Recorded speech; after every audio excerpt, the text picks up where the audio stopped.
Mr. Widerquist, how did you get to the idea of basic income? Well, I actually read about it when I was a teenager. I guess I was first introduced by it by Milton Friedman's television show.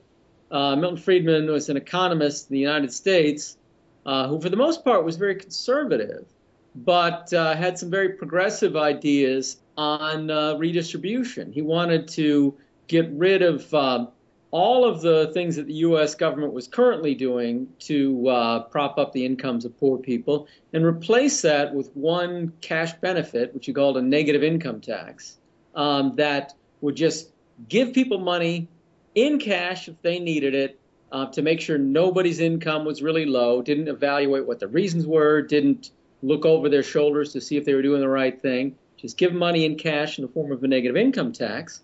And I saw that when I saw that television show, it sounded very interesting to me.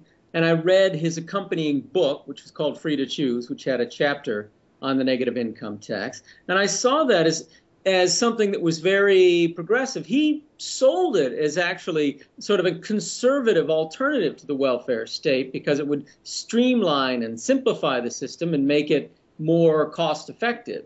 But I saw it as something as a way of empowering the poorest people and giving them more control of their own lives and less to have to prove to other people. So I began to see this sort of thing as a centerpiece of social justice. When I was, the negative income tax is one way to make sure nobody's income goes below a certain amount, but also the basic income is another, and they're really not that different in their ultimate effects. So when I heard about basic income, another strategy of doing the same thing that negative income tax does, I was very interested in that as well. So I got connected to the basic income movement in the late 90s when I was arguing with some friends about social justice, and we came to the agreement that basic income was one thing we could all agree on, and we decided to start writing about it, and eventually that got me interested in the Basic Income European Network, as it was called at the time. I went to one of their conferences, and I've been involved ever since.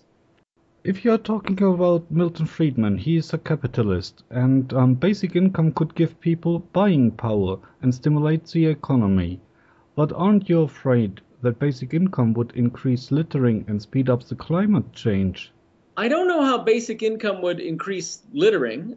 I think people are is equally likely to put things in trash cans whether they have a basic income or not. As far as climate change, I also don't think it will effects on climate change that we can verify a priori. It has to be financed from somewhere.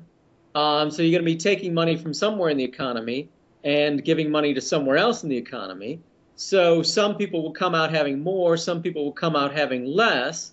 Its effect on things like climate change will depend on whether the people that are paying the taxes are using more, are emitting more greenhouse gases than the people who are receiving the benefit. That's an empirical question, and I don't think we can tell anyway without implementing what exactly is going to happen there.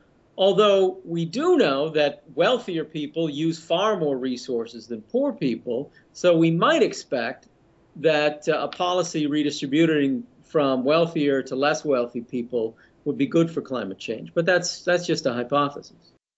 In April, there's a Congress in Montreal, and in June in Brazil. Can you say some words about these events? Yes, the event in Montreal is April 15th and 16th, and it's the first joint conference of the U.S. Basic Income Guarantee Network, U.S. BIG, and the Canadian Basic Income Network, which is called BN Canada. Both of them are affiliates of the international organization BN. In Sao Paulo this summer will be a movement of the worldwide organization BN. In Brazil, where Senator Eduardo Suplicy has been leading a movement for basic income in that country, trying to push it through. And that will be a large meeting. The meeting there will take place from June 30th through July 1st this summer, 2010.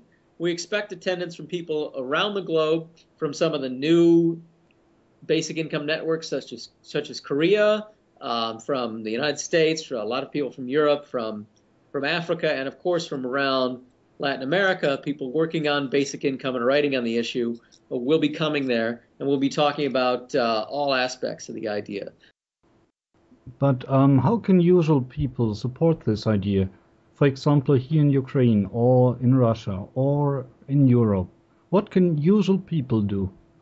They can write about it, talk to friends about it, blog about it on the internet, write letters to the editor, to media outlets, and those sorts of things. And one thing people can do to get involved is they can volunteer for US Big.